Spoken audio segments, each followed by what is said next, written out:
Hello students, welcome to my YouTube channel Educational Sanjeevani. Myself Rishabh Singh and today we are discussing about second chapter of class 12 Gauss's law and its applications. Previous video के अंदर अपन ने first chapter था वो complete कर लिया था। अपन ने electrostatics start कर दी थी जिसमें बेसिकली 4 चैप्टर आते हैं। First chapter electric field complete हो चुका है और सेकंड चैप्टर अपन डिस्कस करेंगे। ठीक है, तो पहले मैं बात करूं इस चैप्टर की, तो for the point of view of board exam it contains 4 marks। तो बोर्ड एग्जाम में ये 4 मार्क्स कंटेन करता है और 95% इससे डेरिवेशन आता है। 95% से क्या आता है? डेरिवेशन आता है। ये जो चैप्टर है बोर्ड वाले स्टूडेंट्स के लिए ये चैप्टर बहुत ज्यादा इंपॉर्टेंट है। क्यों इंपॉर्टेंट है? क्योंकि इससे डेरिवेशन है वो ऑलमोस्ट फिक्स है। यानी इस चैप्टर से आपको केवल ही क्या पढ़ने हैं? डेरिवेशन ज्यादा पढ़ने हैं और कुछ 2-3 इसमें डेफिनेशंस हैं वो भी आपको देखनी है। तो बेसिकली मैं बात करूं इस चैप्टर में आप पढ़ोगे क्या, तो इस चैप्टर में आप गाउसियस लॉ के बारे में पढ़ोगे, उसके एप्लीकेशंस देखोगे और इस चैप्टर में बेसिक और कुछ भी नहीं है, आप बस इलेक्ट्रिक फील्ड फाइंड आउट करना सीखोगे। ठीक है, चलो स्टार्ट करते हैं अपन इस चैप्टर की। फर्स्ट जो हेडिंग है वो क्या है? तो फर्स्ट इस चैप्टर की हेडिंग है वो है एरिया वेक्टर। एरिया वेक्टर एक है। एरिया वेक्टर जो है वो क्या होता है, एरिया वेक्टर के बारे में आपको बताना है। तो देखो बेसिकली आप मैथमेटिक्स में जब डील करते हो तो एरिया फाइंड आउट करना सीखते हो। जैसे फर्स्ट ऑफ ऑल मैं बात करूं स्क्वायर की, तो साइड का स्क्वायर। अगर मैं बात करूं सर्कुलर बॉडी की तो आप कहते हो पाई आर स्क्वायर। अगर क्यूबॉइड या क्यूब की अपन बात करें तो आप उसका भी जो एरिया है वो लिख देते हो 6a स्क्वायर, उसका 2 into l into b into h plus h into l, ऐसे आप क्यूबॉइड का भी निकाल लेते हो। ठीक है, लेकिन फिजिक्स के अंदर आपको पता होगा कि एरिया जो है वो एक वेक्टर क्वांटिटी है। कैसी क्वांटिटी है? Vector quantity. इसका मतलब अगर आपको एरिया को रिप्रेजेंट करना है तो आप क्या करोगे? आप मैग्नीट्यूड के साथ साथ उसकी डायरेक्शन भी शो करोगे। ठीक है, तो जैसे फर्स्ट ऑफ ऑल मैं बात करूं, मेरे पास एक ही स्क्वायर बॉडी है। ठीक है, having side A, we have a square body having side a और vertex of these are a, b, c and d। vertex of this is a, b, c and d।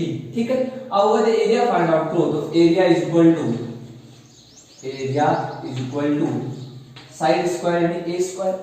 ठीक है, अगर ये vector quantity है तो इसके अगर direction किस साइड होगी, तो देखो आपको ये चीज ध्यान रखनी है कि यहाँ पे मैं 2 तरह की बॉडी की बात करूंगा। ठीक है, एक तो 2 डायमेंशनल बॉडी और एक अपन बात करेंगे 3 डायमेंशनल बॉडी। यानी 2 डायमेंशनल बॉडी के लिए एरिया वेक्टर कैसा लेना है आपको और 3 डायमेंशनल बॉडी के लिए एरिया वेक्टर कैसा लेना है। तो आपको ये चीज ध्यान रखनी है कि एरिया वेक्टर की डायरेक्शन है ऑलवेज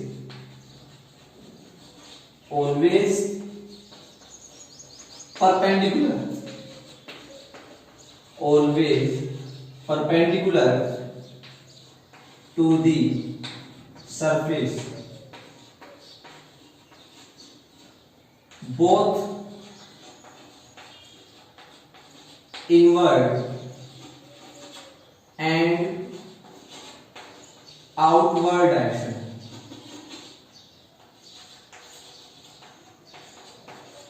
ठीक है, तो मैंने एक बात लिखी है यहाँ पे कि एरिया वेक्टर की डायरेक्शन है वो ऑलवेज कैसी होती है? परपेंडिकुलर होती है सरफेस के both inward and outward direction. ये जो मैंने यहाँ पे एरिया वेक्टर की डायरेक्शन मैंने आपको जो बताई है ये है 2 डायमेंशनल ऑब्जेक्ट के लिए। यानी 2 डायमेंशनल ऑब्जेक्ट के लिए जो एरिया वेक्टर होगा वो सरफेस के क्या होगा? परपेंडिकुलर होगा और उसकी डायरेक्शन है वो इनवर्ड भी आप कंसीडर कर सकते हो और आउटवर्ड भी आप क्या कर सकते हो? कंसीडर कर सकते हो। ठीक है, तो ये आप ध्यान रखोगे। अब जैसे ये एक मैंने क्या लिया है, ये एक 2 डायमेंशनल क्या है, मैंने एक एरिया लिया है ए बी सी और डी। तो इसका जो आपको कह दे एरिया वेक्टर की डायरेक्शन होगी तो इसके एरिया वेक्टर की डायरेक्शन होगी या तो इसके परपेंडिकुलर तो 90 डिग्री देंगे, 90 डिग्री, तो इसके परपेंडिकुलर आउटवर्ड डायरेक्शन में या फिर इसके परपेंडिकुलर इनवर्ड डायरेक्शन में। समझ में आ रही है आपकी बातें? चलो इसी को मैं अब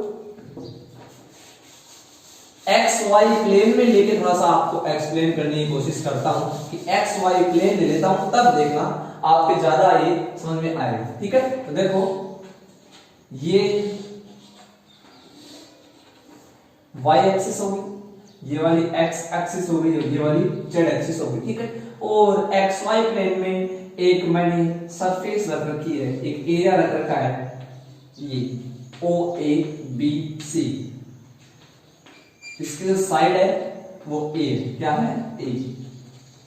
चलो अब बताओ इसके एरिया वेक्टर की डायरेक्शन किस साइड होगी। ठीक है, तो ये कुछ ऐसे है, देखो ऐसे, ये क्या है आपकी एक्स एक्सिस होगी, ये वाली आपकी वाई एक्सिस हो गई, और ये वाली आपकी जेड एक्सिस हो गई, और यहां मैंने क्या रख रखा है, ये आपका स्क्वायर रख रखा है यहाँ पे ऐसे।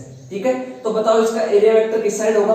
तो इसका एरिया वेक्टर क्या होता है, नॉर्मली है ना, परपेंडिकुलर, आउटवर्ड ले लो या फिर क्या ले लो, इनवर्ड। तो जब देखो आप इस स्क्वायर के आउटवर्ड में जाओगे तो आपकी साइड आ गई, अरे आपकी साइड आ गई, और इस साइड कौन सी एक्सिस है, ये वाली कौन सी एक्सिस होती है, जेड एक्सिस। देखो बनाते ऐसे हैं लेकिन इसका मीन क्या है, ऐसे तीनों आपस में क्या होती है, परपेंडिकुलर, एक्स वाई और जेड तीनों आपस में क्या होते हैं, परपेंडिकुलर होते हैं। तो आप कहोगे एरिया वेक्टर की डायरेक्शन जो है वो सर या तो आउटवर्ड ले लो परपेंडिकुलर में, या फिर क्या ले लो, इनवर्ड ले लो। तो यहां देखो अगर एरिया को वेक्टर में रिप्रेजेंट करना हो तो आप पहले उसका मैग्नीट्यूड लिखोगे। मैग्नीट्यूड का मतलब क्या है, जो आप पीछे निकाल के आते हैं वही है, area is equal to A square. तो ये इसका क्या है, मैग्नीट्यूड है, मैग्नीट्यूड। और फिर इसकी डायरेक्शन, डायरेक्शन शो करता है कौन सा, कैप, ये यूनिट वेक्टर डायरेक्शन शो करते हैं। अब जेड डायरेक्शन में आपको पता है क्या आ रहा है, इसका एरिया वेक्टर की डायरेक्शन आ रही है, और जेड डायरेक्शन में कौन सा यूनिट वेक्टर काम में आता है, के कैप, ये के और कैप। ये बेसिकली आपने क्या किया है, एरिया वेक्टर की डायरेक्शन और एरिया को वेक्टर फॉर्म में रिप्रेजेंट कर दिया। ठीक है, अगर मैं इसे ऐसे कहूं तो कोई दिक्कत है, ए स्क्वायर माइनस ऑफ के कैप। मैंने कहा ना ये आउटवर्ड डायरेक्शन में, ये इनवर्ड, ये आउटवर्ड डायरेक्शन में, वो कौन सी डायरेक्शन में, इनवर्ड डायरेक्शन में। समझ में आ रही है आपकी बातें। तो क्या आप एरिया फाइंड आउट कर पाओगे, कौन सी ऑब्जेक्ट की बातें चल रही है, एक बार टू डायमेंशनल ऑब्जेक्ट की। कौन सा है ये, टू डायमेंशनल ऑब्जेक्ट है, उसकी आप बातें कर रहे हैं। ठीक है, तो ये था आपका एरिया वेक्टर, जो टू डायमेंशनल ऑब्जेक्ट के लिए आप लिख दोगे the direction of area vector of two dimensional object is always perpendicular to the surface both inward and outward direction। ठीक है, आप ये लाइन लिख दोगे एरिया वेक्टर के अंदर। ठीक है, चलो अब जैसे सपोज करना ये मैंने एक आपको सरफेस बना के दे रखी है, जो बेसिकली क्या है, स्क्वायर। ये क्या है, स्क्वायर। इसका मीन क्या है, इसका एरिया वेक्टर की डायरेक्शन क्या होगी, इसके एरिया वेक्टर की डायरेक्शन है वो क्या होगी, वो आपको बतानी है। तो बताओगे इसके एरिया वेक्टर की डायरेक्शन किस साइड होगी, बताओ। देखना मैं इसके एरिया वेक्टर की डायरेक्शन बताता हूं। देखो सबसे पहले ये बताओ, जैसे देखो ये कॉपी, ये आपको दिखाई दे रही, ये स्क्वायर, ये क्या है, स्क्वायर बॉडी दिख रही है आपको। लेकिन अगर मैं इसे ऐसे रख दूं तो क्या ये आपको स्क्वायर बॉडी नजर आएगी, स्क्वायर बॉडी नजर नहीं आएगी। लेकिन मैं कह रहा हूं ये स्क्वायर है, तो ये वही बुक जो कैसी है, स्क्वायर में। अगर आप वैसे देखो ये रेक्टेंगुलर नजर आ रही है आपको, लेकिन आपको इसे मानना है स्क्वायर, तो ये स्क्वायर है। अगर आपको फ्रंट व्यू में इसका दिखाऊंगा तो आपको ये कैसा लगेगा कि ये स्क्वायर है, लेकिन अगर मैं ऐसे दिखाऊं तो तब ये आपको स्क्वायर नजर नहीं आएगी। इस कंडीशन में आपको ये वाला पार्ट दिखाई देगा। ठीक है, तो वैसे ये दिख रहा है आपको, ये जो स्क्वायर बॉडी ये कैसे रखी है, जो आपको स्क्वायर लग नहीं रही है ना, ये आपको स्क्वायर नहीं लग रही लेकिन ये स्क्वायर है। तो ये बॉडी कैसे रखी है, ये बॉडी ऐसे नहीं रखी है, कैसे रखी है, ऐसे रखी है। समझ रहे हो बात को, आपको ऐसे नहीं दिखा रहे, आपको ऐसे दिखा रहे। ठीक है, तो बताओ अब इसके एरिया वेक्टर की डायरेक्शन किस साइड होगी। तो एरिया वेक्टर किधर आता है, परपेंडिकुलर टू दी सरफेस। पहले बात तो टू डायमेंशनल है, ये आपको पता चल रहा है, लेकिन परपेंडिकुलर टू दी सरफेस। तो आउटवर्ड ले लो, इनवर्ड ले लो, ये तो इसके परपेंडिकुलर, या तो आउटवर्ड डायरेक्शन या फिर इनवर्ड डायरेक्शन के अंदर। तो देखो आप कहोगे कि डायरेक्शन जो आएगी वो किस साइड आ जाएगी, देखना, या तो आप ये ले सकते हो परपेंडिकुलरली, ये एरिया वेक्टर की डायरेक्शन होगी, या फिर ये एरिया वेक्टर की डायरेक्शन होगी। ये आउटवर्ड है, और ये वाली इनवर्ड होगी। सही है क्या? चलो अब देखना, ये बताओ इस कंडीशन में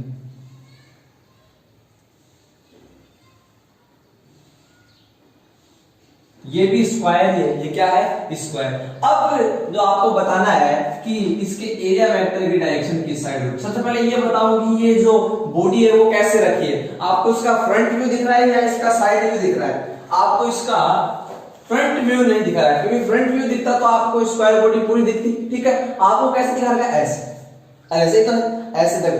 अब ये वाला केस था तो ये ऐसे था, देखो ए बी साइड ये वाली, ठीक है, ऐसे रख रखा था। अब ये इसने कैसे रख दिया? ऐसे रख दिया, ऐसे।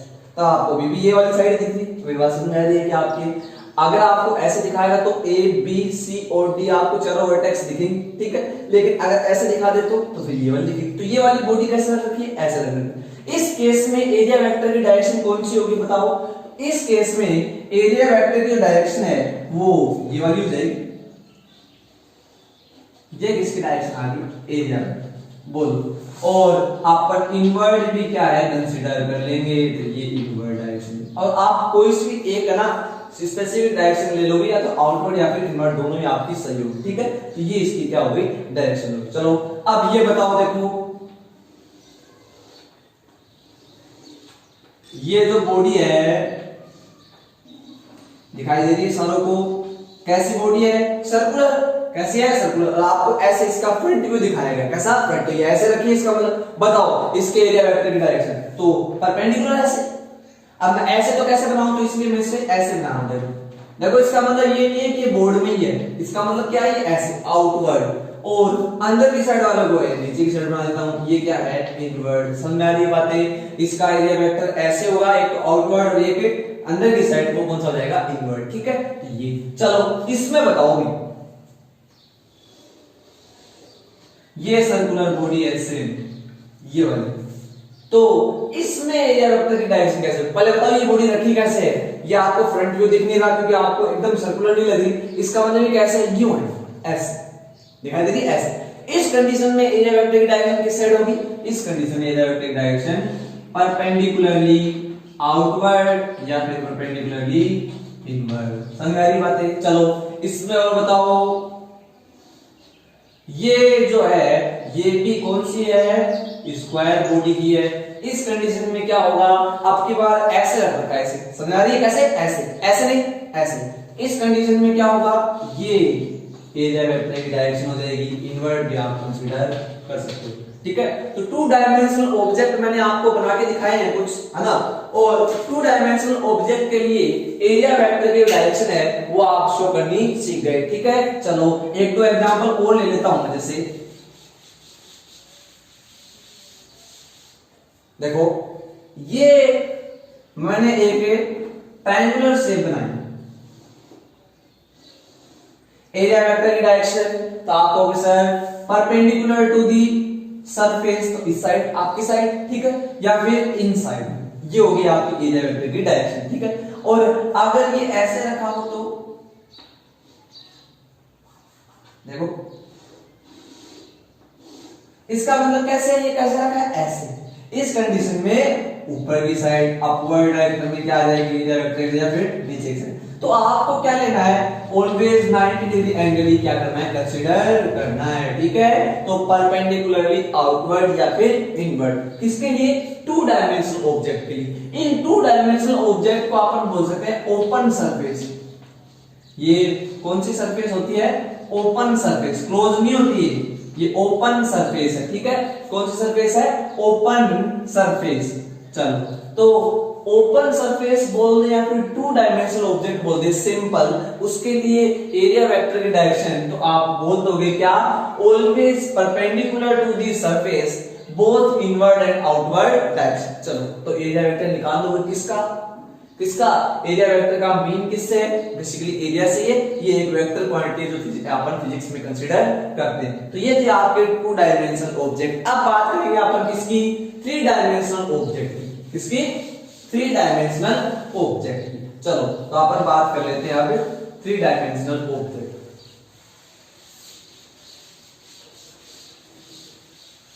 देखना अपन थ्री डायमेंशनल ऑब्जेक्ट को क्लोज्ड सरफेस भी बोल सकते हैं। कौन सी surface?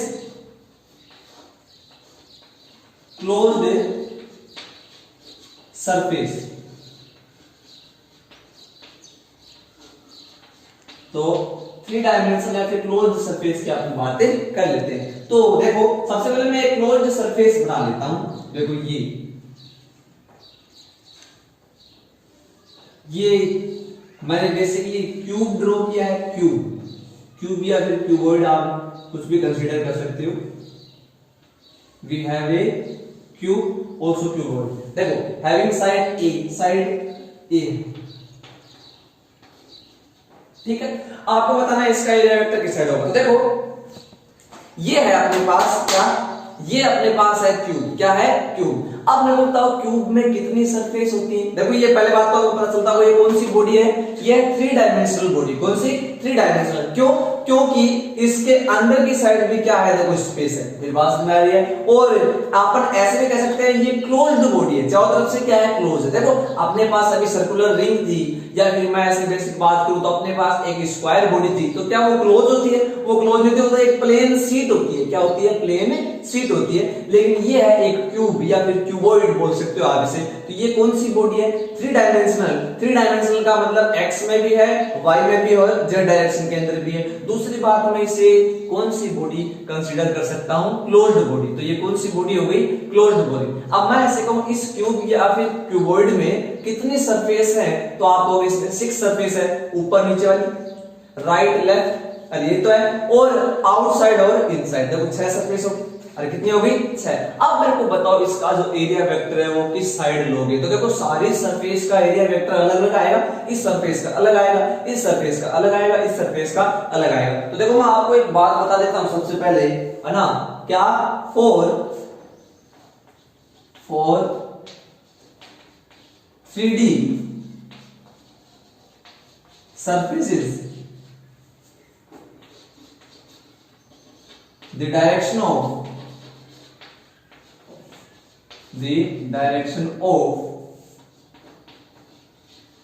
area vector is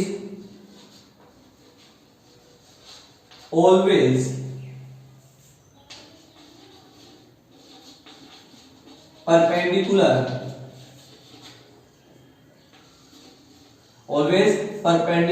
to the surface, but in outward direction only। मतलब क्या है इस चीज का? देखो 3D सरफेस के लिए जो एरिया वेक्टर की डायरेक्शन होगी, देखो परपेंडिकुलर तो होगी, लेकिन केवल आउटवर्ड डायरेक्शन को आप क्या है कंसीडर करोगे, इनवर्ड डायरेक्शन को आप कंसीडर नहीं करोगे। आपकी बातें समझ में आ रही है कि आपको कौन सी डायरेक्शन लेनी है? केवल आउटवर्ड डायरेक्शन आपको लेनी है, इनवर्ड डायरेक्शन आपको शो नहीं करनी। समझ में आ रही है बातें कि 3D ऑब्जेक्ट के लिए, क्लोज्ड सरफेस के लिए हमेशा ऑलवेज आप जो परपेंडिकुलर डायरेक्शन कंसीडर करोगे एरिया वेक्टर के लिए, वो कौन सी कंसीडर करोगे? आउटवर्ड डायरेक्शन वाली। कौन सी? आउटवर्ड डायरेक्शन वाली। अब देखो यहां देखना सारे, मैं सबसे पहले डिनोट कर लेता हूं। देखो ये लेफ्ट और राइट साइड, तो ये राइट साइड वाली फर्स्ट सरफेस है, इसके लेफ्ट साइड वाली सेकंड सरफेस, ठीक है। अब ये अपर वाली सरफेस 3 हो गई और ये वाली सरफेस 4 हो गई, नीचे वाली, ठीक है। और पीछे की साइड, बैक साइड वाली सरफेस 5 हो गई और ये वाली आपकी साइड वाली ये सरफेस 6 हो गई, ठीक है। क्या ये मैंने सरफेस डिनोट कर ली। सबसे पहले बताओ क्या फर्स्ट सरफेस के लिए एरिया वेक्टर की डायरेक्शन किस साइड होगी। तो सरफेस फर्स्ट कैसी है? देखो ऐसे तो है, ये वाली कौन सी सरफेस है? First surface. तो इसके एरिया वेक्टर की डायरेक्शन देखो परपेंडिकुलर ऐसे, अरे इसके क्या परपेंडिकुलर आउटवर्ड डायरेक्शन। कौन सी डायरेक्शन में? देखो आउटवर्ड। देखो 90 डिग्री एंगल है कि नहीं है? तो देखो यहां पे आप कहोगे ये देखो ऐसे, ये किसकी डायरेक्शन है? ये 90 डिग्री एंगल के ऊपर ये डायरेक्शन है एरिया वेक्टर की, ठीक है। तो ये एरिया वेक्टर की डायरेक्शन आ गई। चलो फिर बताओ इस सरफेस के लिए सेकंड सरफेस, ये वाली मेरे साइड ऐसे और ऐसे था, तो ये आउटवर्ड डायरेक्शन में क्या आ जाएगी? ये लो, ये आ जाएगी एरिया वेक्टर की डायरेक्शन। ठीक है, अब बताओ थर्ड सरफेस, ये ऊपर वाली सरफेस है, इसके लिए आउटवर्ड डायरेक्शन में, तो ये क्या आ गया एरिया वेक्टर। ठीक है, नीचे वाली सरफेस है ये वाली, इसके लिए तो ये आ गया एरिया वेक्टर। ठीक है, चलो फिफ्थ सरफेस बैक साइड वाली, पीछे की साइड वाली, ये वाली जो आपको दिखाई नहीं देती, ये वाली, इसके लिए इनसाइड में और इसके लिए आउटसाइड में। तो जो ये आपकी सरफेस है फिफ्थ, इसके लिए तो आ जाएगी आउटसाइड में और सिक्स्थ के लिए आ जाएगी इनसाइड में। वो मैं आपको ड्रॉ नहीं करके बता सकता क्योंकि वो ऐसे आएगी, तो यहां कैसे बनाऊं, और वो एक दूसरी आएगी इनसाइड में। तो डॉट का मतलब है आउटसाइड और क्रॉस का मतलब है इनसाइड। ठीक है, एक इनसाइड में है, क्या है आउटसाइड में। किसकी डायरेक्शन, एरिया वेक्टर की डायरेक्शन। तो आपके समझ में आई होगी डायरेक्शन। आपको क्या करना है, ऑलवेज थ्री डायमेंशनल ऑब्जेक्ट के लिए परपेंडिकुलर तो लेना है एरिया वेक्टर, लेकिन कौन से डायरेक्शन में लेना है आपको, हमेशा कौन से डायरेक्शन में, आउटवर्ड डायरेक्शन में। इनवर्ड डायरेक्शन आपको कंसीडर नहीं करनी। लेकिन 2D ऑब्जेक्ट के लिए आप क्या करोगे, 2D ऑब्जेक्ट के लिए आप आउटवर्ड और इनवर्ड में से कोई भी एक डायरेक्शन आप ले सकते हो, दोनों ही आपकी क्या होंगी, सही होंगी। ठीक है, चलो अब देखो मैं एक और बना देता हूं यहाँ पे थ्री डायमेंशनल ऑब्जेक्ट। ये देखो, ये मैंने एक सिलेंडर ले लिया, we have a cylinder having radius capital R and length L। ठीक है, आपको एरिया वेक्टर की डायरेक्शन शो करनी है, तो पहले बताओगे आप कि सिलेंडर के अंदर कितनी सरफेस होती है। तो देखो ये मेरे पास एक सिलेंडर दिख रहा है आपको, सिलेंड्रिकल बॉडी, और इसमें कितनी सरफेस होंगी, तो इसमें एक ऊपर वाली जो सर्कुलर है, नीचे वाली जो कैसी है वो भी सर्कुलर है, और ये कौन सी है, सिलेंड्रिकल। देखो एक और एग्जांपल से मैं आपको बताता हूं। ये देखो, ये जो शेप है वो कैसी है, सिलेंड्रिकल। देखो ये वाली जो कर्व्ड सरफेस है ये कैसी है, ये आपकी सिलेंड्रिकल है। ऊपर वाली ये कैसी है, ये आपकी स्फेरिकल है। और नीचे वाली ये भी कैसी है, देखो ये कैसी है, स्फेरिकल। तो समझ में आ रही बातें आपकी कि एक सिलेंड्रिकल बॉडी के अंदर तीन सरफेस होती हैं, एक तो ये वाली ऐसे ऐसे, ठीक है, एक ये वाली जो कौन सी है, वो है आपकी सर्कुलर, और एक ये वाली, ये भी कैसी है, सर्कुलर। तो बताओ एरिया वेक्टर कितने आएंगे, आपको पता है। जैसे ये थ्री डायमेंशनल ऑब्जेक्ट है, इसमें 6 सरफेस थी, तो 6 एरिया वेक्टर की डायरेक्शन आई। वैसे इसके अंदर 3 सरफेस है, तो 3 एरिया वेक्टर की डायरेक्शन आ जाएगी। देखो फर्स्ट ऑफ ऑल मैं इस सर्कुलर पार्ट की बात कर रहा हूं, दिखाई दे रहा है आपको, इस सर्कुलर पार्ट की, इसका एरिया वेक्टर की डायरेक्शन क्या आ जाएगी, परपेंडिकुलर आउटवर्ड। ठीक है, ये हो गई एरिया वेक्टर की डायरेक्शन 90 डिग्री पे। ठीक है क्या, चलो सेकंड देखो, क्लियर है भाई। अगला ये एरिया वेक्टर की डायरेक्शन शो करना, तो जैसे सपोज करो ये S1 है और ये सरफेस है S2, ठीक है, और इसके एरिया वेक्टर की डायरेक्शन देखो, ये बेसिकली इसके एरिया वेक्टर की डायरेक्शन आ जाएगी। ठीक है, चलो नेक्स्ट बात कर लेते हैं अपन। देखो ये वाली सरफेस है, ये तो एक ही है ऐसे वाली, ये अलग अलग, ये ऐसे राउंड राउंड, देखो ऐसे ये, ठीक है। तो इसके लिए जो एरिया वेक्टर की डायरेक्शन आएगी वो कैसे आ जाएगी, तो थर्ड जो सरफेस है वो ये वाली S3 डिनोट कर लेता हूं, और इसके जो एरिया वेक्टर की डायरेक्शन है परपेंडिकुलर आउटवर्ड, तो ये आ गया S3 के लिए एरिया वेक्टर की डायरेक्शन। ठीक है क्या, चलो तो ये हो गई इसकी डायरेक्शन। समझ में आ रही है आपकी बातें। तो ये 3 डायमेंशनल जो आपका कौन सा ऑब्जेक्ट है, ये 3 डायमेंशनल ऑब्जेक्ट है, 3 डायमेंशनल सरफेसेस है, इसके लिए आउटवर्ड। देखो इनवर्ड जो है वो मैं कंसीडर नहीं करूंगा, इसका जो इनवर्ड पार्ट है वो मैं कंसीडर नहीं करूंगा, और इसका भी इनवर्ड पार्ट में कंसीडर नहीं करूंगा। इनके जो इनवर्ड पार्ट थे वो मैंने कंसीडर नहीं की। समझ में आ रही है आपकी बातें। तो आपकी किसी कोई दिक्कत है 3 डायमेंशनल ऑब्जेक्ट के अंदर, सही। चलो आगे मैं एक दो और आपको एग्जांपल बताने की कोशिश करता हूं जिससे आपकी सारी बातें क्लियर हो जाएं। देखो अब मैं बना रहा हूं ये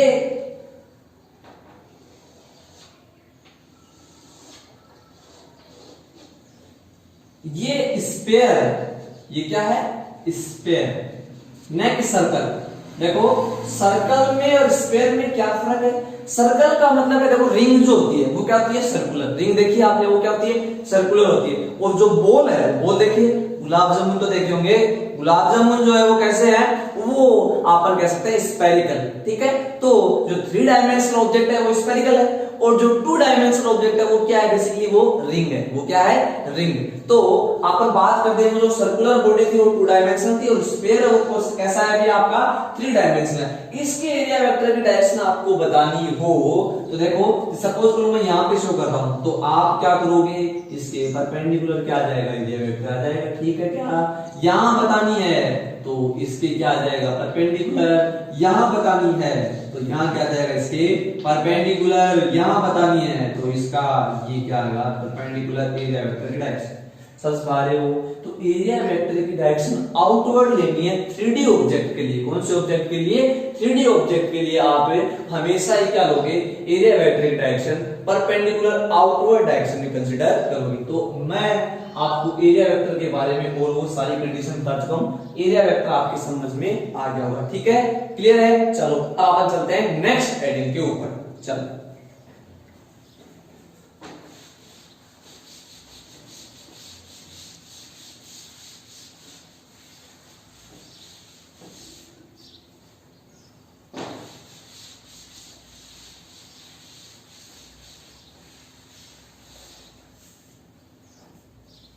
नेक्स्ट जो अपनी हेडिंग है वो है इलेक्ट्रिक फ्लक्स। सेकंड हेडिंग कौन सी अपनी, वो है इलेक्ट्रिक फ्लक्स। इलेक्ट्रिक फ्लक्स बहुत ज्यादा इंपॉर्टेंट है बोर्ड एग्जाम के पॉइंट ऑफ व्यू से। ये बहुत ही बार पूछ जाती है, इलेक्ट्रिक फ्लक्स की डेफिनेशन है वो आती रहती है तो बोर्ड एग्जाम में, तो ये आपके लिए बहुत ज्यादा क्या है, इंपॉर्टेंट है। इलेक्ट्रिक फ्लक्स डिनोट करते हैं इसे 5 से, डिनोट किससे करते हैं इसे, 5 से, 5 होते हैं, ठीक है। चलो अब मैं आपको बताता हूँ इलेक्ट्रिक फ्लक्स बेसिकली होता क्या है, ठीक है। तो देखो सबसे पहले मैं 2-3 एग्जांपल दूंगा जिसके जरिए मैं आपको इसे कहना समझाने की कोशिश करूंगा। तो देखो ये मेरे पास एक कौन सा चार्ज है, पॉजिटिव चार्ज है। कौन सा चार्ज है, पॉजिटिव चार्ज। आपको पता है कि कोई भी चार्ज अपने अराउंड में क्या करता है, इलेक्ट्रिक फील्ड जनरेट करता है। तो ये अपने राउंड में इलेक्ट्रिक फील्ड क्या करेगा, जनरेट करेगा। अगर मैं इसकी इलेक्ट्रिक फील्ड लाइंस ड्रॉ करूं तो आपको पता है इलेक्ट्रिक फील्ड लाइंस की डायरेक्शन कैसे आ जाएगी, आउटवर्ड। तो बेसिकली ये क्या है, इलेक्ट्रिक फील्ड लाइन बनाई है हमने किसके लिए, सिंगल पॉइंट चार्ज के लिए जो कैसा है, पॉजिटिव, ठीक है। क्या ये मैंने क्या बना दी, इलेक्ट्रिक फील्ड लाइन से बना दी, ठीक है। चलो अब आप क्या करोगे, इसके अंदर एक सरफेस रख दोगे, क्लोज्ड सरफेस। कैसी सरफेस, क्लोज्ड सरफेस। तो आप इसके अंदर सरफेस रखोगे तो इसके अंदर से इलेक्ट्रिक फील्ड लाइन क्या हो रही है, पास आउट हो रही है। और किसी भी सरफेस से जितनी electric field lines pass out होती है वो ही क्या होता है, इलेक्ट्रिक फ्लक्स। तो इलेक्ट्रिक फ्लक्स क्या है, ऑलमोस्ट आप ऐसे बोल सकते हैं, it is a number of electric field lines passing through any closed surface. तो किसी भी क्लोज्ड सरफेस से जितनी भी electric field lines pass out होंगी वो क्या होगा, बेसिकली इलेक्ट्रिक फ्लक्स होगा। तो ये तो इसकी डेफिनेशन देखो समझाऊंगा मैं आपको, इसका फॉर्मूला कैसे बनेगा, ठीक है। तो इलेक्ट्रिक फील्ड जो फ्लक्स है उसका मीन किससे है, number of electric field lines से। जितनी ज्यादा इलेक्ट्रिक फील्ड लाइंस होगी उतना ही ज्यादा क्या आएगा, इलेक्ट्रिक फ्लक्स आएगा, ठीक है। तो इलेक्ट्रिक फील्ड लाइंस जो पास आउट हो रही है उनका नंबर, उनकी काउंटिंग कर लो, जितना आप काउंट करोगे उतना ही क्या होगा, इलेक्ट्रिक फ्लक्स होगा, ठीक है। चलो अब देखना है, मैं इसकी डेफिनेशन बताऊं तो इसकी डेफिनेशन में आप क्या लिख सकते हो, इलेक्ट्रिक फ्लक्स की डेफिनेशन में आप लिखोगे the number of electric field lines, the number of electric field lines passing through any closed surface. या फिर आप ऐसा भी इसमें थोड़ा सा ऐड कर सकते हो, क्या, the number of electric field lines normally passing through any closed surface in the electric field is called electric flux associated with this surface। तो देखो मैं आपको इसकी डेफिनेशन लिख देता हूं, इसकी डेफिनेशन क्या होगी, तो इसकी डेफिनेशन क्या होगी, the number of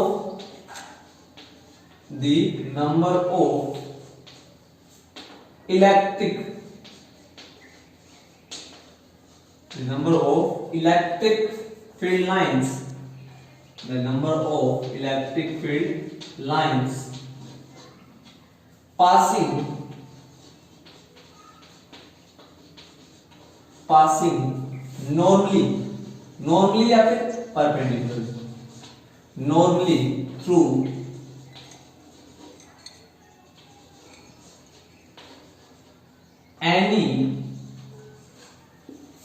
any closed surface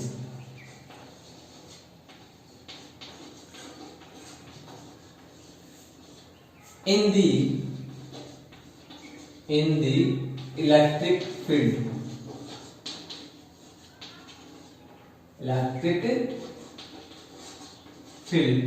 is called electric flux, is called electric flux, is called electric flux associated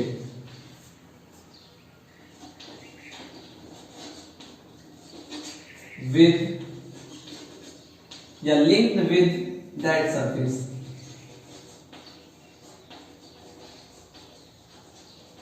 ठीक है, तो ये बेसिकली क्या होगी आपके इलेक्ट्रिक फ्लक्स की डेफिनेशन होगी। क्या लिखोगे? The number of electric field lines normally passing through any closed surface in the electric field is called electric flux associated with that surface। उस surface से associated जो इलेक्ट्रिक फ्लक्स है वो किसके इक्वल होगा? जिस सरफेस की बात आप कर रहे हो वो number of electric field lines जो उससे पास आउट हो रही है उसी की क्या होगा? इक्वल होगा। तो ये होगी इसकी क्या डेफिनेशन। ठीक है, चलो अब आप जानते हो कि इलेक्ट्रिक फ्लक्स को मैंने बताया किससे डिनोट करते हैं?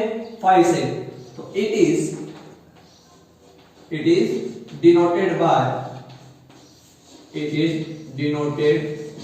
phi। ये क्या है? फाई। याद रखना इसे अपन क्या बोलते हैं? फाई बोलते हैं। क्या है ये? फाई। तो अपन किससे डिनोट करते हैं? इसे फाई से डिनोट करते हैं। ठीक है, तो आप याद रखोगे इलेक्ट्रिक फ्लक्स को फाई से डिनोट करते हैं। नंबर ऑफ इलेक्ट्रिक लाइंस की क्या होता है? इक्वल होता है। And it is a scalar quantity।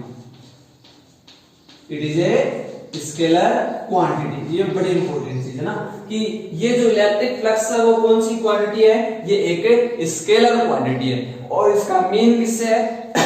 Electric field line से। तो ये थी इलेक्ट्रिक फ्लक्स की डेफिनेशन और साथ में इसके बारे में दो इंपॉर्टेंट बातें फाई से डिनोट करेंगे। ये स्केलर क्वांटिटी होगी। ठीक है, चलो अब मैं आपको इसका फॉर्मूला कैसे जनरेट होगा वो मैं आपको सिखा देता हूं कि इसका जो फॉर्मूला है वो क्या आएगा और कैसे आएगा। देखो सबसे पहले अपन बात करें तो देखा ये मैंने बना रखी है इलेक्ट्रिक फील्ड लाइंस। ये क्या है? Electric field lines. ठीक है, ये मैंने क्या बनाया है? इलेक्ट्रिक फील्ड लाइन से बनाई है। और ये मैंने लिया एक क्लोज्ड सरफेस। ये मैंने क्या ले ली? क्लोज्ड सरफेस ले ली। Number of electric field lines कितनी है? इससे पास हो रही है 3। तो आप कह सकते हो कि फ्लक्स की जो वैल्यू है वो 3 है। एक बार सपोज करना है फ्लक्स की वैल्यू कितनी है? 3 है, क्योंकि number of electric field lines कितनी है? 3 है। ठीक है, अब देखो यहां देखना एक बार बहुत ही इंपॉर्टेंट चीज है। मेरे पास यहां पे बहुत ही छोटा चार्ज है, ऑलमोस्ट 2 माइक्रोकूलम। या फिर आप एक बार याद रखो कि ये जो चार्ज है इसका मैग्नीट्यूड बहुत ही क्या है? कम है। ठीक है, और इससे जो electric field lines pass out हो रही है या बना रखी है मैंने वो ये बना दी। ये क्या है? इलेक्ट्रिक फील्ड लाइंस मैंने शो कर रखी है। और अब मैं कहूं कि यहां पे आपने एक सरफेस रख दी, ये देखो, तो इस सरफेस से कितनी electric field line pass out हो रही है? तो आप कहोगे बेसिकली कितनी पास आउट हो रही है? 3 पास आउट हो रही है। ठीक है, अब मैंने क्या किया? एक बड़ा चार्ज, इसके कंपैरिजन में बहुत बड़ा है वो चार्ज, वो मैंने यहां रखा है इधर। ठीक है, ये इसके कंपैरिजन में क्या है? बहुत ही बड़ा है। इसका मैग्नीट्यूड इसके कंपैरिजन में क्या है? बहुत बड़ा है। इससे अगर ये 2 माइक्रोकूलम है तो ये 200 माइक्रोकूलम है। ठीक है, अगर ये 5 कूलम है तो ये 500 माइक्रोकूलम। ये बड़ा है इसके कंपैरिजन में। तो इसकी जो इलेक्ट्रिक फील्ड लाइंस हैं वो पास होंगी। कई बच्चे कहेंगे सर इसमें आप ज्यादा क्यों बना रहे हो? तो याद करो मैंने आपको प्रॉपर्टी में ये बात बताई थी, जब इलेक्ट्रिक फील्ड लाइंस की प्रॉपर्टी मैंने लिखवाई थी तब मैंने एक बात बताई थी कि number of electric field lines is depends on the magnitude of their charge. उस चार्ज के मैग्नीट्यूड पे है वो number of electric field lines मतलब डिपेंड करती है। ठीक है कि आपको एक तो 2 माइक्रोकूलम चार्ज दे दे और एक 5 माइक्रोकूलम चार्ज दे तो किसकी इलेक्ट्रिक फील्ड लाइंस ज्यादा बनेगी? तो याद रखना 5 माइक्रोकूलम की जो इलेक्ट्रिक फील्ड लाइंस है वो ज्यादा बनेगी और 2 माइक्रोकूलम की क्या बनेगी? कम बनेगी। तो मैग्नीट्यूड पे क्या है इलेक्ट्रिक फील्ड लाइंस क्या करती है? डिपेंड करती है। तो दिख रहा होगा आपको। वैसे भी देख सकते हो कि यहाँ पे इलेक्ट्रिक फील्ड की वैल्यू ज्यादा है। क्यों ज्यादा है? क्योंकि यहाँ पे इलेक्ट्रिक फील्ड लाइन की डेंसिटी क्या है? ज्यादा है। यहाँ पे डेंसिटी क्या है? कम। और आपको पता है चार्ज छोटा तो इलेक्ट्रिक फील्ड छोटा और चार्ज बड़ा तो इलेक्ट्रिक फील्ड क्या? बड़ा। और यहाँ अब मैं क्या करता हूँ, देखो वैसे की वैसे सेम सर्किट यहाँ भी अब मैं रख देता हूँ। ठीक है क्या? चलो अब बताओ मेरे को इससे कितनी पास आउट हो रही है? तो 1 2 3 4 5। तो यहाँ आप कह सकते हो 5। तो एक बात आपकी समझ आई कि आप ऐसे कह सकते हो जहां पे इलेक्ट्रिक फील्ड ज्यादा होगा, भाई चार्ज ज्यादा तो इलेक्ट्रिक फील्ड क्या है? ज्यादा है। चार्ज छोटा है तो इलेक्ट्रिक फील्ड क्या है? कम है। भाई चार्ज की जो वैल्यू है उस पे इलेक्ट्रिक फील्ड डिपेंड करता है। तो आप कहोगे चार्ज ज्यादा है तो इलेक्ट्रिक फील्ड लाइन ज्यादा पास आउट हो रही है। इसका मतलब क्या है? इसका फ्लक्स ज्यादा है। इसका फ्लक्स है वो 5 है और इसका फ्लक्स अपन क्या बोल सकते हैं? 3 है। तो फ्लक्स की जो वैल्यू है वो इलेक्ट्रिक फील्ड लाइंस पे डिपेंड करती है और इलेक्ट्रिक फील्ड लाइंस है वो चार्ज पे डिपेंड करती है। तो आप क्या कह सकते हो कि इलेक्ट्रिक फील्ड ज्यादा होगा। चार्ज बढ़ा तो इलेक्ट्रिक फील्ड बढ़ा। तो इलेक्ट्रिक फील्ड अगर ज्यादा होगा तो फ्लक्स भी क्या आएगा? ज्यादा आएगा। तो अपन ऐसे नहीं बोल सकते क्या कि the value of flux is directly proportional to electric field. The value of flux is directly proportional to electric field। देखो फ्लक्स के नीचे कई बार E भी लिखा हुआ था। यहाँ पे E डिनोट करता है इलेक्ट्रिक फ्लक्स को और आगे जब आप जाओगे तो मैग्नेटिक फ्लक्स भी आएगा। तो यहाँ पे B से भी लिख देते हैं। तो कई है ना जो टीचर सब आपको बताएंगे कि यहाँ पे E लगा लो तो वो एक ही बात है। फाई E से रिप्रेजेंट कर दो क्योंकि इलेक्ट्रिक फ्लक्स है, फाई B से रिप्रेजेंट कर दो तब वो क्या है? वो मैग्नेटिक फ्लक्स है। तो उसमें कोई दिक्कत नहीं है। तो आप याद रखना फ्लक्स है वो किस पे डिपेंड करता है? इलेक्ट्रिक फील्ड पे। जितना ज्यादा इलेक्ट्रिक फील्ड उतनी ज्यादा इलेक्ट्रिक फील्ड लाइंस उतना ही ज्यादा क्या? फ्लक्स। ठीक है चलो दूसरी बात कर लेते हैं। आप देखो अगर मैं एक बात बोलूं आपको, यहां देखना कि जो एरिया है क्या फ्लक्स की वैल्यू एरिया पे भी डिपेंड करती है? तो बिल्कुल करती है। देखो यहां देखना एक मैं ले रहा हूं बहुत ही छोटा एरिया, ये देखो यहां इसी पे देख लो एक ही सरफेस की बात है, ये छोटा सा एरिया है। कितनी इलेक्ट्रिक फील्ड लाइन इससे पास आउट हो रही है? तो आप कहोगे सर 3 इलेक्ट्रिक फील्ड लाइन से क्या है? पास आउट हो रही है। अब बताओ तो अब आप कहोगे सर 1 2 3 4 5 6 7 तो कितनी? 7 इलेक्ट्रिक फील्ड लाइन क्या हो रही है? पास आउट हो रही है। तो जितना बड़ा एरिया उतनी इलेक्ट्रिक फील्ड लाइन क्या उससे पास आउट होगी, जितना छोटा एरिया उतनी क्या होगी? इलेक्ट्रिक फील्ड लाइन कम पास आउट होगी। तो आप ऐसे नहीं कह सकते क्या कि फ्लक्स की वैल्यू एरिया पे भी डिपेंड कर रही है। सर अगर एरिया को इंक्रीज कर दोगे फ्लक्स इंक्रीज हो जाएगा, एरिया को डिक्रीज कर दोगे तो फ्लक्स डिक्रीज हो जाएगा। तो that is the value of electric flux is directly proportional to area of the surface and the value of electric flux is directly proportional to electric field। Electric field को increase करने से flux increase हो जाता है, electric field को decrease करने से flux decrease हो जाता है। मेरी बात समझ आ रही है क्या? इन्हें मैं एक साथ ऐसे नहीं लिख सकता फाई प्रोपोर्शनल E ऐसा ना रही की बात क्या? फाई इलेक्ट्रिक फील्ड पे भी डिपेंड करता है, फाई एरिया पे भी क्या करता है? डिपेंड करता है। सही है बातें? चलो तो यहां से आपको 2-3 बातें समझ में आ रही होगी कि फ्लक्स के फॉर्मूले में इलेक्ट्रिक फील्ड भी आएगा और फ्लक्स के फॉर्मूले में एरिया भी आएगा। ठीक है चलो अब देखो मैं एक एग्जांपल और लूंगा। यहां देखना सारे ध्यान से देखो, ये मैंने बनाया है इलेक्ट्रिक फील्ड। ये मैंने क्या बनाया? इलेक्ट्रिक फील्ड जिसकी लाइंस आपको दिखाई दे रही होगी। ठीक है ये इलेक्ट्रिक फील्ड है और इसमें मैंने एक सरफेस ले रखी है, उसे मैंने रख रखा है ये देखो। तो आप कहोगे कि number of electric field lines 2 है सर। ठीक है कितनी है? 2। देखो एक एग्जांपल से मैं आपको इसे समझाने की कोशिश करूंगा। देखना ध्यान से देखते रहना। ये मैंने क्या लिया है, ये एक सरफेस है, कैसे सरफेस है, क्लोज सरफेस मान सकते हो, सिंपल सरफेस कैसे भी लिख सकते हो, ये सरफेस है, ठीक है। और इलेक्ट्रिक फील्ड की डायरेक्शन है, मैं दोबारा लिखता हूं, आप ध्यान रखोगे, देखो ये ऐसे है, कैसे, ऐसे ऐसे ऐसे किसकी डायरेक्शन है, इलेक्ट्रिक फील्ड की डायरेक्शन है। और आपने सरफेस को ऐसे रख रखा है, कैसे रख रखा है, ऐसे।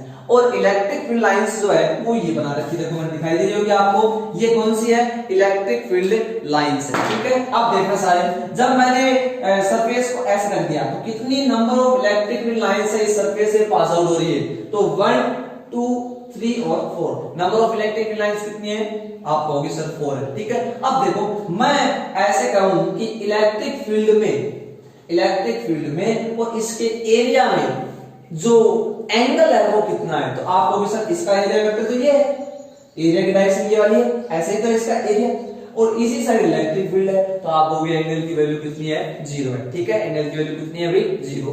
अब देखो मैं क्या कर रहा हूं, एंगल चेंज कर रहा हूं, ये देखना ऐसे, और मैंने यहां लाके छोड़ दिया, ये मैंने सरफेस को है ना थोड़ा सा रोटेट कर दिया, तो देखो अब की बार जो number of electric field lines pass out हो रही है 1 2 और 3, एक गायब हो गई, और रोटेट कर दो, ठीक है। अब की बार 2 बचे, और रोटेट कर दो, एकदम पैरेलल कर दो, देखो अब इसमें एक भी इलेक्ट्रिक फील्ड लाइन है वो पास आउट नहीं हो रही, देखो इससे एक भी इलेक्ट्रिक फील्ड लाइन है वो पास आउट नहीं हो रही है। तो अब आप ऐसे नहीं कर सकते क्या, इस कंडीशन में फ्लक्स की वैल्यू क्या आ गई, 0 आ गई, इस कंडीशन में कितनी आ गई, 0, और इस कंडीशन में क्या थी, मैक्सिमम थी, इस कंडीशन में क्या थी, मैक्सिमम थी, और इस कंडीशन में क्या है, 0, सही है। तो आप ऐसे नहीं कह सकते कि सर जब आप थीटा की वैल्यू, एंगल की वैल्यू चेंज कर रहे हो, इसको जब आप रोटेट कर रहे हो तो क्या चेंज हो रहा है, एंगल चेंज हो रहा है, क्या चेंज हो रहा है, एंगल। तो जब आप एंगल की वैल्यू क्या कर रहे हो, चेंज कर रहे हो, तो फ्लक्स की वैल्यू चेंज हो रही है, क्यों, क्योंकि सबसे पहले मैक्सिमम फ्लक्स था 1 2 3 4, फिर फ्लक्स की वैल्यू कितनी हो गई, 0 हो गई, जब आपने इसके क्या कर दिया, इसे पैरेलल ला दिया ऐसे, ठीक है। तो देखो ये दोनों कंडीशन में फर्स्ट और लास्ट वाली आपको बताता हूं कि फर्स्ट और लास्ट कंडीशन के अंदर आपने क्या देखा है। तो देखो फर्स्ट और लास्ट कंडीशन आप देख लेते हैं कि फर्स्ट और लास्ट कंडीशन में बेसिकली हुआ क्या। देखो सबसे पहले फर्स्ट कंडीशन की बात करता हूं, देखो ये था इलेक्ट्रिक फील्ड ऐसे, और ये थी इलेक्ट्रिक फील्ड लाइंस, ठीक है।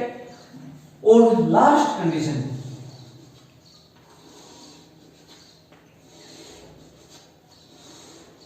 लास्ट कंडीशन में आपने क्या है, इस सरफेस को इसके दिखाई दे रहा है, चलो इसे मैं अलग कलर से डिनोट कर देता हूं वरना आपको दिखाई नहीं देगा, कहीं कहीं सब दिखाई नहीं देगा। देखो मैं सरफेस जो है वो अब आपने क्या कर दी,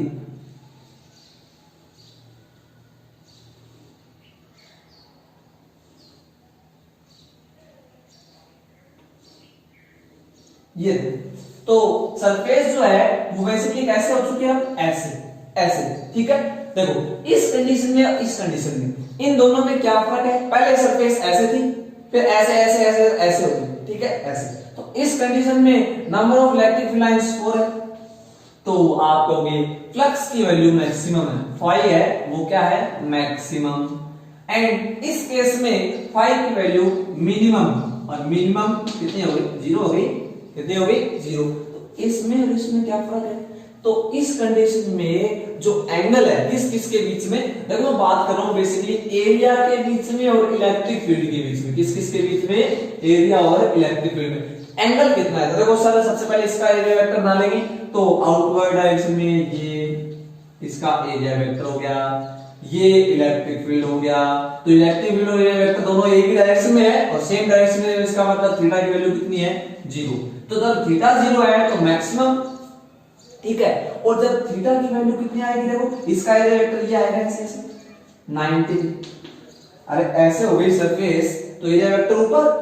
तो इस कंडीशन में आप क्या कह दोगे कि इस कंडीशन में सर थीटा की वैल्यू 90 हो गई, तो फ्लक्स आया क्या, मिनिमम, फ्लक्स क्या आ गया, मिनिमम। तो आप ऐसे नहीं बोल सकते क्या कि जो फ्लक्स की वैल्यू किस पर डिपेंड करती है, थीटा एंगल पर डिपेंड करती है। और आप एक बात बताओ, थीटा की वैल्यू 0 है तो फ्लक्स आ रहा है, और थीटा की वैल्यू 90 है तो फ्लक्स क्या आ रहा है 0। तो आप बताओ कौन सा ऐसा ट्रिग्नोमेट्रिक फंक्शन है जिसकी वैल्यू 90 पे 0 जाती है? तो कोस, अरे क्या आता है कोस, अरे क्या आता है कोस। अगर कोस थीटा के तो थीटा की वैल्यू क्या रख दूं 90 रख दूं, तो ये सारी वैल्यू कितनी हो जाएगी 0। ठीक है, तो देखो अब बेसिक टर्म पकड़ लो, इलेक्ट्रिक फील्ड एरिया और कोस थीटा, क्या कोस थीटा। तो यहां से फ्लक्स का फॉर्मूला बन गया, देखो मैं बता देता हूं आपको, फ्लक्स का जो फॉर्मूला है वो बन चुका है अभी।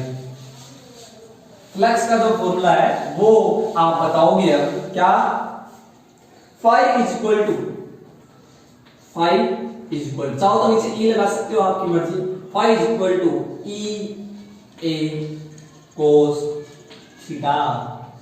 ठीक है, तो फ्लक्स का जो फॉर्मूला है वो क्या आ चुका है, phi is equal to E A cos theta की जो फाई की वैल्यू है वो किस चीज पर डिपेंड करती है, इलेक्ट्रिक फील्ड एंगल थीटा। और थीटा क्या है, theta, theta is the angle, theta is the angle between electric field and area vector.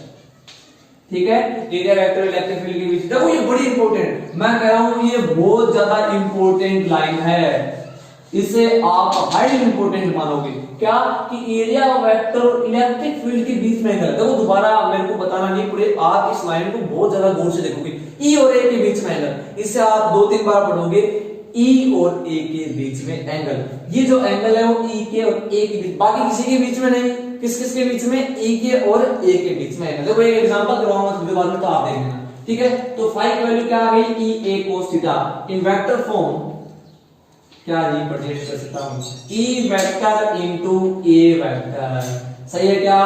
तो फाई की जो वैल्यू है वो क्या आ गई, E vector into A vector. ठीक है, तो ये हो गया आपका फ्लक्स का formula, phi is equal to E dot A. जब भी डॉट लगता है, कोस को अपन डॉट से रिप्रेजेंट करते हैं और साइन को क्रॉस से, तो जब भी डॉट लगता है इसका मतलब कैसी क्वांटिटी है, डॉट प्रोडक्ट से कैसी क्वांटिटी मिलती है, स्केलर। तो फ्लक्स एक कैसी क्वांटिटी है, स्केलर क्वांटिटी है। समझ में आई बातें आपके सारों की। तो ये है फ्लक्स का formula, phi is equal to E A cos theta, phi is equal to E A cos theta. अगर एरिया को एस से रिप्रेजेंट करें तो ई एस कोस थीटा, फिर क्या बनेगा ये ई एस कोस थीटा। अगर एम से रिप्रेजेंट करें तो ई एम कोस थीटा, तो वो तो अलग अलग वैल्यू होगी, आप जिससे रिप्रेजेंट करोगे एरिया को उसी से ये फॉर्मूला बन जाएगा। और यहाँ पे ई डॉट ए, अगर एरिया एस से हो तो ई डॉट एस, समझ पा रहे हो आप बात को। चलो आगे देखो, ये फॉर्मूला हो गया। अब बात कर लेते हैं एसआई यूनिट की, किसकी, एसआई यूनिट। तो फ्लक्स की एसआई यूनिट अपन निकालने की कोशिश कर रहे हैं। चलो सबसे पहले आप बताओगे इलेक्ट्रिक फील्ड की जो एसआई यूनिट है वो क्या होती है, उसके बाद में एरिया की लिख दोगे तो फ्लक्स की आ जाएगी। देखो फ्लक्स डिपेंड करता है ई और ए, ठीक है। कोस थीटा, थीटा के इस कोस थीटा की तो यूनिट होती नहीं है, क्योंकि ये ट्रिग्नोमेट्रिक फंक्शन है जिसकी बेसिकली यूनिट नहीं होती। एरिया की होती है, इलेक्ट्रिक फील्ड की क्या होती है, यूनिट होती है। तो बताओ सबसे पहले आप कहोगे कि सर इलेक्ट्रिक फील्ड की यूनिट मेरे तो याद नहीं, इलेक्ट्रिक फील्ड की यूनिट याद नहीं, तो इलेक्ट्रिक फील्ड का फॉर्मूला बता दो कोई। तो आप कहोगे E is equal to F upon Q, basic formula तो यही था। अरे वो नहीं K के ऊपर R स्क्वायर का पॉइंट चार्ज की बात थोड़ी कर रहा हूं, है ना, वहां से भी आ जाएगी, लेकिन ये बेसिक फॉर्मूला जो डेफिनेशन लिखा था इलेक्ट्रिक फील्ड इंटेंसिटी की में E is equal to F upon Q, तो जो इसकी यूनिट है वो क्या आ जाएगी, Newton upon coulomb, Newton upon coulomb. और रखो इलेक्ट्रिक फील्ड की जगह न्यूटन अपॉन कूलम, ठीक है, और एरिया की जगह मीटर स्क्वायर। तो ये आ गया newton metre square upon coulomb square, ये इसकी क्या होगी, ऐसा यूनिट। चलो अब इसका डायमेंशनल फॉर्मूला यानी डायमेंशन अपन देख लेते हैं। तो चलो इसके डायमेंशन बताओ भी सारे, डायमेंशन क्या आ जाएगी इसकी। तो सबसे पहले देखो इसकी यूनिट में देखो Newton, Newton means force, that is the dimension of force is m1 l1 t minus 2। ये जो न्यूटन है ना, फोर्स की डायमेंशन मैं कह रहा हूं हाईली इंपॉर्टेंट, पूरी फिजिक्स में सबसे ज्यादा जो इंपॉर्टेंट डायमेंशन मैं मानता हूं तो वो फोर्स की है। किसकी, फोर्स की। तो आप इस डायमेंशन को याद रखोगे, इसे रटोगे, m1l1t माइनस 2, m1l1t माइनस 2। तो फोर्स की जो डायमेंशन है वो सबको याद रहनी चाहिए। फोर्स डायमेंशन लिख दी m1l1t माइनस 2 और m मीटर यानी l स्क्वायर लेंथ स्क्वायर और नीचे क्या है कूलम और कूलम यानी चार्ज और चार्ज की क्या होती है 80, क्या होती है 80। ठीक है, अब देखो m1 l1 है और ये l, तो कितने हो गए l3 हो गया, तो m तो है 1 और l हो गया 3। ठीक है, यहां देखो t की पावर 1 है, कितनी है 1 प्लस 1, ऊपर जाएगी तो t की पावर कितनी होगी -1 होगी और सेम ऐड होगी, तो t की पावर -2 t की पावर -1 सेम है ना, माइनस माइनस तो प्लस, तो t की पावर -3।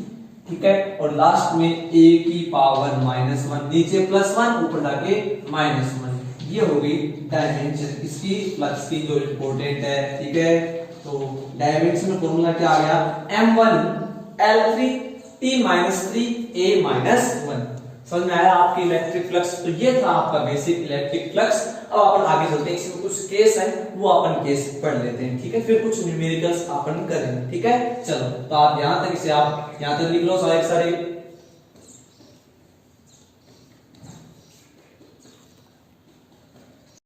तो इलेक्ट्रिक फ्लक्स का आपने फॉर्मूला देख लिया। इलेक्ट्रिक फ्लक्स का फॉर्मूला आ गया phi = E डॉट A यानी E A cos थीटा। ठीक है, यहां पे मैं एक बात बताऊं आपको कि phi = E A cos theta, इसमें जो इलेक्ट्रिक फील्ड है उसकी डायरेक्शन कांस्टेंट है। ठीक है, यानी अपन यूनिफॉर्म इलेक्ट्रिक फील्ड बोल सकते हैं, यूनिफॉर्म इलेक्ट्रिक फील्ड बोल सकते हैं। अगर सपोज तो इलेक्ट्रिक फील्ड जो है वो वेरी कर रहा हो, उसकी डायरेक्शन क्या हो रही हो, चेंज हो रही है। जैसे देखो ये एक बॉडी है, ठीक है, और यहां मैंने एक चार्ज रख रखा है कैपिटल Q। इस कंडीशन में आपको क्या निकालना हो, इलेक्ट्रिक फ्लक्स निकालना हो। तो आप कहोगे कि सर जब मैं यहां निकालूंगा तो एरिया वेक्टर ये रहा। ठीक है, अब जब यहां निकालूंगा तो देख इसके परपेंडिकुलर, समझ बात है, जब मैं यहां निकालूंगा तो इसके परपेंडिकुलर, यहां निकालेंगे इसके परपेंडिकुलर, यहां निकालूंगा इसके परपेंडिकुलर। लेकिन उसमें क्या था याद हो तो देखो, आपके एरिया वेक्टर की जो डायरेक्शन थी परपेंडिकुलर यही थी और ई की डायरेक्शन भी यही थी। मेरी बात समझ आ रही है आपकी? तो यहां तो क्या हो रहा है, आप कह सकते हो एरिया वेक्टर चेंज हो रहा है, एरिया वेक्टर क्या हो रहा है, चेंज हो रहा है। और इलेक्ट्रिक फील्ड की डायरेक्शन भी यहाँ ऐसे है, यहाँ ऐसे है, यहाँ ऐसे। इलेक्ट्रिक फील्ड क्या कर रहा है, वेरी कर रहा है। तो इस कंडीशन में एरिया वेक्टर कैसे फाइंड आउट करें, इस कंडीशन में इलेक्ट्रिक फील्ड कैसे, और अगर सब कुछ फाइंड आ गया तो फ्लक्स कैसे फाइंड आउट करें। तो देखो आपको करना क्या है, इस कंडीशन में छोटे छोटे एलिमेंट लेने, क्या लेने हैं, छोटे छोटे क्या लेने एलिमेंट। वो नहीं कहते क्या बूंद बूंद से घड़ा बढ़ता है, वैसे आप क्या लो छोटे छोटे एलिमेंट ले लो। इस छोटे से एलिमेंट ले लो, छोटा टुकड़ा ले लो, यहां क्या निकाल लो, फ्लक्स निकाल लो फटाफट। तो आप फॉर्मूला लगा दोगे phi = E A cos theta. Sir ऐसा क्यों, क्योंकि इस छोटे से एलिमेंट में तो E की डायरेक्शन इधर ही है और एरिया वेक्टर की डायरेक्शन तो इधर ही है। क्या इसमें चेंज हो रही है, इसमें चेंज नहीं हो रही। ऐसे यहां एक छोटा सा एलिमेंट ले लो, इस छोटे से एलिमेंट में क्या होगा, एरिया वेक्टर इधर ही होगा हमेशा, इलेक्ट्रिक फील्ड क्या होगा, इधर ही होगा। तो वो फॉर्मूला लगा के आप इस एलिमेंट के लिए, इस एलिमेंट के लिए, इस एलिमेंट के ऐसे क्या होंगे, इसमें बहुत सारे क्या आ जाएंगे, एलिमेंट आ जाएंगे। लास्ट में उसका क्या कर दोगे आप, वेक्टर सम कर दोगे। मेरी बात समझ आ रही है? उसका क्या कर दोगे, वेक्टर सम, सारों को ऐड कर दोगे। और ऐड करने के लिए मैंने आपको बता रखा है समेशन भी काम में ले सकते हो और इंटीग्रल भी आप क्या ले सकते हो, काम में ले सकते हो। तो देखो इस पूरी सरफेस का एरिया अगर a है तो छोटे से एलिमेंट का क्या होगा d। अगर पूरी सरफेस का एरिया s है, छोटे से एलिमेंट का क्या होगा ds। समझ आ रही है बातें? और इलेक्ट्रिक फील्ड तो E ही होगा, आपको पता है पूरी सरफेस इलेक्ट्रिक फील्ड क्या होगा E। तो इस कंडीशन में अगर आपको फ्लक्स फाइंड आउट करना हो तो फॉर्मूला बनेगा integral of E dot ds। S है एरिया ऑफ दिस एलिमेंट, ठीक है। और अगर एरिया को किससे रिप्रेजेंट कर रखा है, a से, तो यह आ जाएगा integral of E dot da। देखो आपने फॉर्मूला लगाया क्या, देखो इलेक्ट्रिक फील्ड इनटू में इसका एरिया इन डी, और फिर उसका क्या कर दिया, समाकलन यानी इंटीग्रल आपने कर दिया। इंटीग्रल करने से क्या होगा, सारी की सारी वैल्यू क्या हो जाएगी, ऐड हो जाएगी, यहाँ वाली यहाँ वाली यहाँ वाली यहाँ वाली ऐसे। तो total electric flux find out करने का जो फॉर्मूला आ गया, ऐसी सरफेस के लिए जिसके लिए एरिया वेक्टर की डायरेक्शन चेंज हो रही हो, वेरी कर रही हो, या फिर इलेक्ट्रिक फील्ड वेरी कर रहा हो, तो वहां पे E डॉट डी। तो ऐसी क्लोज्ड सरफेस के लिए इलेक्ट्रिक फील्ड क्या आएगा, E डॉटेड डी।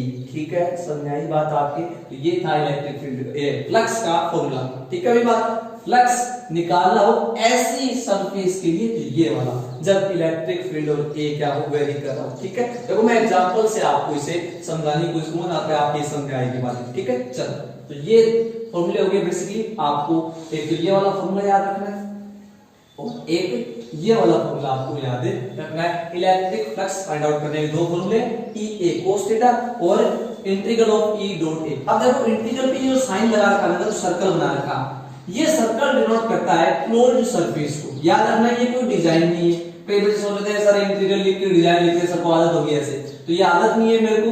ये जो सर्कल मैंने बनाया है ये क्या है, it is denote closed surface. ये किसको डिनोट करता है, क्लोज्ड सरफेस को डिनोट करता है। समझ आ रही बात। ये एक पॉइंट हो गया है ना, ऐसी सरफेस दे रखी हो उसके लिए फॉर्मूला क्या आएगा, E डॉट डी। छोटे छोटे एलिमेंट्स में आप डिवाइड कर दो सरफेस को और फिर आप उसका टोटल निकाल लो, तो ये ऐसे। ठीक है, चलो नेक्स्ट चलते हैं अपन कुछ स्पेशल केस देख लेते हैं अपन, है ना, रिलेटेड टू इलेक्ट्रिक फ्लक्स। तो कुछ स्पेशल केसों की अपन बातें कर लेते हैं।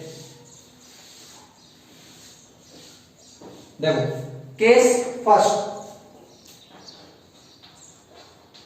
स्पेशल केस अपन देख रहे हैं, और अब है अपना केस जो है वो फर्स्ट अपन ले लेते हैं। ठीक है, केस फर्स्ट।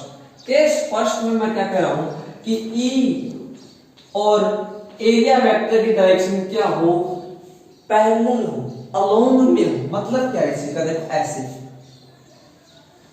ये क्या है आपका इलेक्ट्रिक फील्ड, ये क्या है इलेक्ट्रिक फील्ड, और इसमें आपने एक सरफेस रख रखी है ऐसे, सर्कुलर है लेकिन आपको सर्कुलर लग नहीं रही, इसका मतलब ऐसे है ना।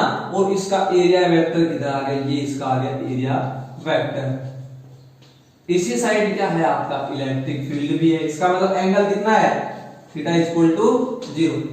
इस कंडीशन में आपको कहते हैं कि फ्लक्स की जो वैल्यू है वो कितनी आएगी। तो फ्लक्स की वैल्यू निकालने के लिए आप पहले इसके अंदर लिखोगे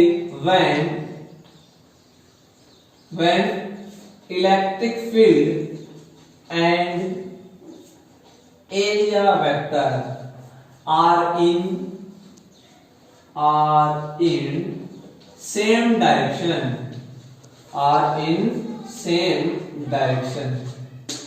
then theta is equal to 0.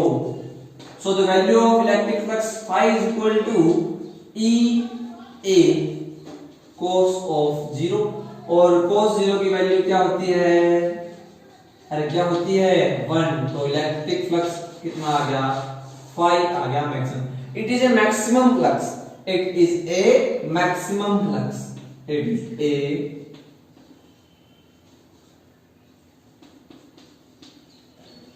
Maximum flux. ठीक है, तो ये मैक्सिमम फ्लक्स है। मैक्सिमम फ्लक्स कब मिलता है, थीटा इक्वल टू 0 डिग्री। ये फर्स्ट केस था। कौन सा केस हो गया, ये अपना फर्स्ट केस हो गया। अब चल देते हैं अपन कौन से केस के ऊपर, सेकंड केस के ऊपर अपन अब चल देते हैं। ठीक है, तो सेकंड केस आप देखोगे, केस सेकंड, केस लेता हूं कौन सा, सेकंड। केस सेकंड देखना, when electric field and area vector are perpendicular to each